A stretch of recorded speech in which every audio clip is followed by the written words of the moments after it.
નમસ્કાર ગુજરાત હવામાન સમાચારની અંદર ફરી એક વખત આપનું હાર્દિક સ્વાગત છે। ગુજરાત રાજ્યથી ખૂબ દૂર અત્યારે એક વાવાઝોડું છે। આ વાવાઝોડાનું ગુજરાતથી અંતર મિત્રો 450 કિલોમીટર અત્યારે દર્શાવવામાં આવી રહ્યું છે। ખાસ કરીને શક્તિ નામ વાવાઝોડું આપવામાં આવેલું જે વાવાઝોડું છે એ ગુજરાતથી ખૂબ દૂર છે અને આ વાવાઝોડાનો હવે યુટર્ન થવાનો નથી। જે ગુજરાત ઉપર આ વાવાઝોડાને લઈને ખતરો હતો એ હવે ખતરો રહેશે નહીં, કારણ કે અંબાલાલ પટેલ અને પરેશભાઈ ગોસ્વામીએ જે આગાહી કરી છે એ આગાહી અને હવામાન વિભાગ દ્વારા જે માહિતી આપવામાં આવી છે દરેક માહિતી તમને આજના વિડીયોની અંદર જણાવી દઈશું। શા માટે મિત્રો ગુજરાત રાજ્ય ઉપરથી આ વાવાઝોડાનો ખતરો ટળ્યો છે? શું હવે મિત્રો વાવાઝોડાની અસર પૂરી થાય તો ચોમાસાની અસર છે ગુજરાત ઉપર થશે કે કેમ? વરસાદ ગુજરાત રાજ્ય ઉપર જોવા મળવાનો છે કે કેમ? એ દરેક માહિતી તમને આજના વિડીયોની અંદર જણાવીશું। વરસાદને લઈને જે સૌથી મોટી આગાહી મળી રહી છે ગુજરાતમાં હજી કેટલા દિવસ સુધી ચોમાસું છે રહેશે, કારણ કે સપ્ટેમ્બર મહિનાની 30 તારીખ સુધીમાં ગુજરાત ઉપરથી ચોમાસું વિદાય લઈ ચૂક્યું છે। અત્યારે જે વરસાદ ગુજરાતમાં જોવા મળ્યો હતો ઝાપટા સ્વરૂપે અત્યારે વરસાદ પડી રહ્યો છે એ વરસાદ મિત્રો સિસ્ટમનો જે અસર છે એ અપર એર સાયક્લોનિક સર્ક્યુલેશનની અસર અને ખાસ કરીને બંગાળની ખાડીની અંદર જે લો પ્રેશર સિસ્ટમ સર્જાની હતી એ લો પ્રેશર સિસ્ટમ અને અરબ સાગરની અંદર અત્યારે જે ડીપ ડિપ્રેશન હોવું સાયક્લોનિક સર્ક્યુલેશનના ફોર્મમાં જે વાવાઝોડું બન્યું હતું એના કારણે ગુજરાત ઉપર વરસાદની આગાહી છેલ્લા 3 થી 4 દિવસથી જોવા મળી હતી। પરંતુ હવે ગુજરાતમાં રવિવાર, સોમવાર અને મંગળવાર આ 3 દિવસ ગુજરાતનું વાતાવરણ કેવું રહેશે, કઈ દિશા તરફ આગળ વધશે, વાતાવરણની અસર છે ગુજરાતથી કેટલા કિલોમીટર દૂર રહેશે, તેમજ અત્યારે વરસાદને લઈને સૌથી મોટા અપડેટ સામે આવી રહ્યા છે કે ગુજરાત ઉપર હવે વરસાદ જોવા નહીં મળે। દિવાળીની સિઝન હવે સારી જવાની છે, કારણ કે દિવાળીના તહેવાર નિમિત્તે પણ ચોમાસું છે એ ગુજરાત ઉપરથી વિદાય લઈ ચૂક્યું છે, પરંતુ એની જે અસર હતી એ પણ હવે પૂરી થશે। અગાઉ આપણે જોયું હતું કે નવરાત્રિના તહેવારને ચોમાસાને કારણે અથવા વરસાદને કારણે છે એ ખલેલ પહોંચી હતી, પરંતુ હવે આવનારા તહેવારોની અંદર આ પ્રકારની છે એ કોઈ પણ ખલેલ પહોંચશે નહીં। ચોમાસું મિત્રો નિષ્ક્રિય થવાનું છે અને જે વરસાદ પડવાનો છે ઝાપટા સ્વરૂપે પડશે અથવા હળવોથી મધ્યમ વરસાદ પડશે। અમુક જિલ્લાઓની અંદર વરસાદની અસર જોવા મળશે। બાકી જે છે એ આપણે આજના વિડીયોની અંદર આગાહી અને માહિતી જોઈશું કે કઈ દિશા તરફથી વાતાવરણ પલટાતું જોવા મળી રહ્યું છે, કઈ દિશા તરફ કેવું વાતાવરણ છે, પવનની ગતિ કઈ છે અને શું વરસાદની આગાહી રહેશે। અત્યારે મિત્રો જે સ્ક્રીન ઉપર તમે જોઈ શકો છો આ મેપની અંદર વાવાઝોડું અરબ સાગરની અંદર ઓમાન તરફ આગળ વધી ગયું છે। એ સાથે જે વરસાદની સ્થિતિ હતી એ વરસાદની આગાહી પણ હવે ગુજરાત ઉપર સ્પષ્ટપણે તમે જોઈ શકો છો નહીવત જેવી જોવા મળી રહી છે। પરંતુ ભારતના પૂર્વ ભાગની અંદર એક મોટામાં મોટી સિસ્ટમ સર્જાની છે, જે મિત્રો બાંગ્લાદેશ તેમજ પશ્ચિમ બંગાળ, નેપાળ, ચાઇના આ દેશો તરફથી એક સિસ્ટમનો ઘેરાવો મજબૂત થઈ અને મધ્ય ભારત તરફ આગળ આવી રહ્યો છે ને મધ્ય ભારત તરફ આવતી સિસ્ટમની અસર ગુજરાતને પણ પહોંચી શકે છે। અહીંયા તમે સ્ક્રીન ઉપર જોઈ શકો છો આ વરસાદની સ્થિતિ હજી પણ 6 અને 7 ઓક્ટોબરના રોજ ગુજરાત ઉપર કઈ દિશા તરફ આગળ વધશે તો અત્યારે 5 ઓક્ટોબરની આપણે આગાહી જોઈએ તો 5 ઓક્ટોબરમાં બાંગ્લાદેશ, ભારતના પૂર્વ ભાગના જે રાજ્યો છે ત્યાં નેપાળ અને ચાઇના બોર્ડર લાગુના વિસ્તારની અંદર એક મોટી ચક્રવાતી સિસ્ટમ છે જોવા મળી રહી છે ને આ સિસ્ટમની અસર મધ્ય ભારતમાં જોવા મળશે, જેમાં ઘેરાવો છે એ મજબૂત બનશે અને વાતાવરણની અંદર સતત પલટો આવશે।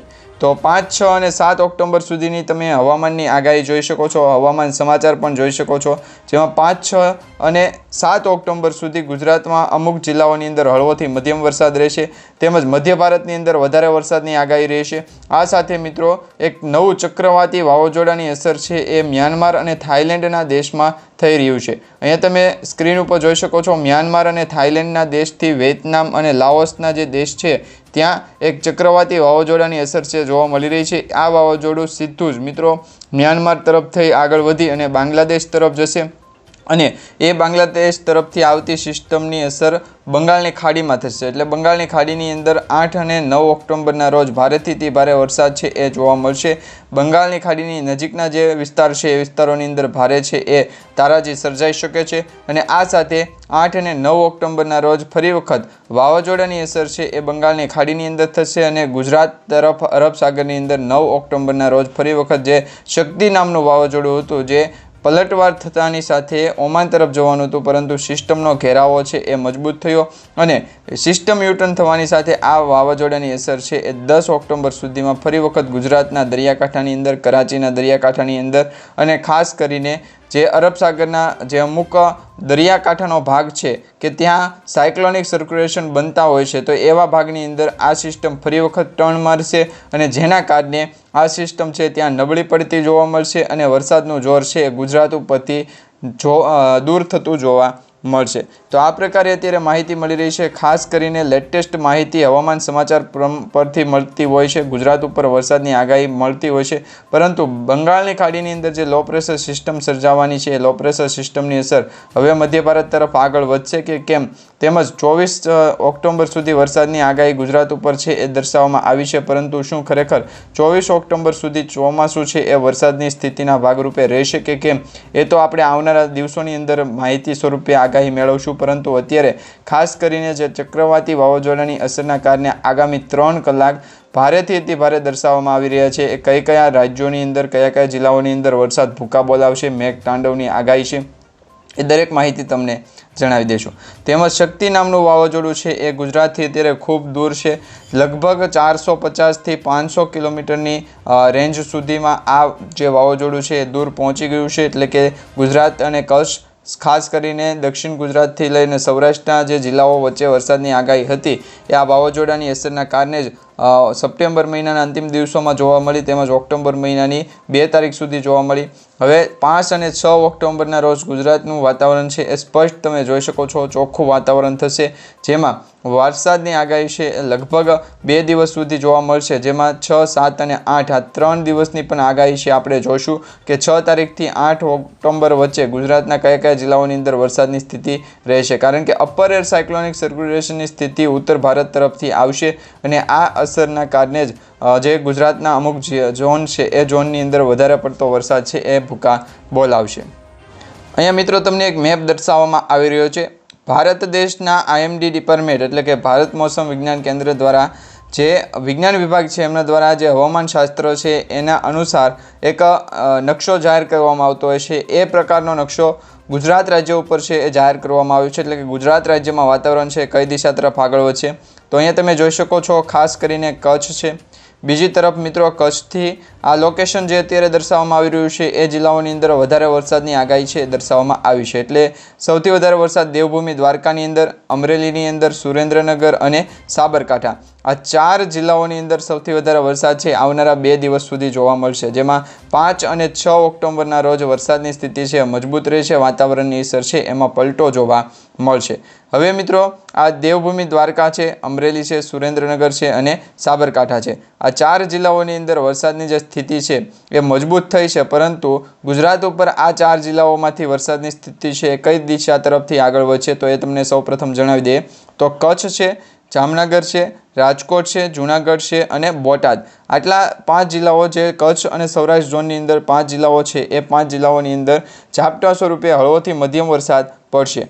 હા મિત્રો, વીજળીના કડાકા ભડાકા સાંભળવા મળી શકે, પરંતુ એ દેવભૂમિ દ્વારકા છે, અમરેલી છે, સુરેન્દ્રનગર છે અને સાબરકાંઠા આ 4 જિલ્લાઓની અંદર છે એ છૂટાછવાયા વરસાદ અને ભારેથી અતિ ભારે વરસાદની જે આગાહી દર્શાવવામાં આવી છે એ ભાગરૂપે આટલા જિલ્લાઓની અંદર વરસાદનું જે અનુમાન છે એ અત્યારે 5 અને 6 ઓક્ટોબર વચ્ચે દર્શાવવામાં આવી રહ્યું છે। એટલે કે આગામી 2 દિવસ માટે આ વરસાદની સ્થિતિ છે એ મજબૂત રહેવાની શક્યતા રહેલી છે। બાકી જોવા જઈએ તો દક્ષિણ ગુજરાતની અંદર ડાંગ છે, ભરૂચ છે, સાથે સાથે પંચમહાલ છે અને મહેસાણા છે, આટલા 4 જિલ્લાઓની અંદર છે એ હળવોથી મધ્યમ વરસાદ પડશે અને અમુક જિલ્લાઓની અંદર ધીમી ધારે વરસાદ છે કન્ટિન્યુ જોવા મળશે। સિસ્ટમનો યુટર્ન થશે એટલે સિસ્ટમ બદલાશે અને સિસ્ટમ બદલાય એટલે વાતાવરણની અસરના કારણે છે એ ભારેથી અતિ ભારે વરસાદનું જે જોર છે એ ઘટતું જોવા મળશે। કારણ કે મિત્રો અવારનવાર સિસ્ટમનો ઘેરાવો છે એ આગળ પાછળ થતો હોય, વાતાવરણની અસરના કારણે છે એ ભેજનું પ્રમાણ વધારે પડતું હોય અને આ સાથે ગુજરાત ઉપર વરસાદની સ્થિતિ છે એ પણ આગળ વધતી હોય, તેના કારણે વાતાવરણની અસર છે એમાં કોઈપણ પ્રકારનો ફેરફાર થાય તો ગુજરાત ઉપર 2 થી 3 દિવસ માટે ચોક્કસપણે વરસાદની સ્થિતિ છે એ મજબૂત રહેતી જોવા મળશે। અને આ જ કારણે ગુજરાત રાજ્ય ઉપર બધા જિલ્લાઓમાં છેલ્લા 24 કલાકની જે વરસાદને લઈને આગાહી કરવામાં આવી હતી એ 4, 5 અને 6 ઓક્ટોબરની આગાહી હતી। 4 તારીખની આગાહી તો આપણે જોઈ લીધી, હવે 5, 6 અને 7 આ 3 દિવસની જે આગાહી છે આપણે સૌપ્રથમ મિત્રો આપણે 5, 6, 7 ઓક્ટોબર એટલે કે આગામી 3 દિવસ માટેની આગાહી જોઈએ। તો એમાં જે ગુજરાત રિજનના ભાગ છે એમાં વરસાદનું થોડાક એવા જિલ્લાઓની અંદર પ્રમાણ જોવા મળી રહ્યું છે। અહીંયા ભલે મેપમાં તમને દર્શાવ્યું હોય, ભારત મોસમ વિજ્ઞાન વિભાગ એટલે હવામાન કેન્દ્ર અમદાવાદ ખાતેથી આ જે માહિતી મળી રહી છે એમાં કચ્છ છે, દેવભૂમિ દ્વારકા, જામનગર, પોરબંદર, જૂનાગઢ, ગીર સોમનાથ, ભાવનગર, અમરેલી, રાજકોટ, મોરબી, સુરેન્દ્રનગર અને બોટાદ આટલા જિલ્લાઓની અંદર વરસાદની સ્થિતિ છે એ ફરી વખત એક્ટિવ થશે અને વાતાવરણની અસર છે એ ફરી વખત બદલાતી જોવા મળશે. હવે આ જે આગાહી દર્શાવવામાં આવી રહી છે મિત્રો એ માત્ર ગુજરાત રાજ્ય ઉપર સીમિત નથી, પરંતુ જે સિસ્ટમની એનાલિસિસ કરવામાં આવતી હોય, વરસાદની આગાહી આગળ પાછળ થતી હોય છે, ગુજરાત ઉપર પણ વાતાવરણ છે એ બદલાતું હોય છે. તેના કારણે ઘણી વખત છે એ વરસાદની સ્થિતિને કારણે 2 થી 3 દિવસ માટે હવામાન સમાચારની આગાહી છે એ દર્શાવવામાં આવતી હોય, પરંતુ મોસ્ટ ઓફલી છે એ ગુજરાત ઉપર વરસાદનું વહન છે એ અંબાલાલ પટેલ અને પરેશભાઈ ગોસ્વામી દ્વારા જે આગાહી અને માહિતી આપવામાં આવી હોય એ માહિતીના ભાગરૂપે વાતાવરણ પલટાતું જોવા મળતું હોય અને એ જ પ્રકારે ગુજરાત રાજ્ય ઉપર પણ વાતાવરણ છે એ પલટાતું જોવા મળશે. 2 દિવસ માટે છે સખત તાપનો સામનો કરવો પડશે, ગરમીનો સામનો કરવો પડશે, કારણ કે હવે શિયાળાની ઋતુ લા નીનોની અસર છે એ ભારત દેશમાં થશે અને એ અસર પછી ગુજરાત રાજ્યમાં થશે. એટલે દિવાળી આવતાની સાથે છે લા નીનોની અસર બંગાળની ખાડીમાંથી થશે, અરબ સાગરમાંથી થશે અને એ અસરના કારણે ગુજરાતનું પણ વાતાવરણ છે એ ભેજવાળું વાતાવરણ રહેશે. ખેડૂતોને પણ આ જે વાતાવરણની અંદર છે એ ફાયદો થશે. જો વરસાદ, અતિવૃષ્ટિ કે પછી કોઈપણ એવા કુદરતી સંજોગો સર્જાય તો ખેડૂતોને નુકસાની થવાનો વારો આવી શકે છે. તો આ પ્રકારની અત્યારે માહિતી મળી રહી છે. બીજી વધારે માહિતી આપણે આવતીકાલ વહેલી સવારે 6 વાગ્યાના સમાચારમાં જોઈશું.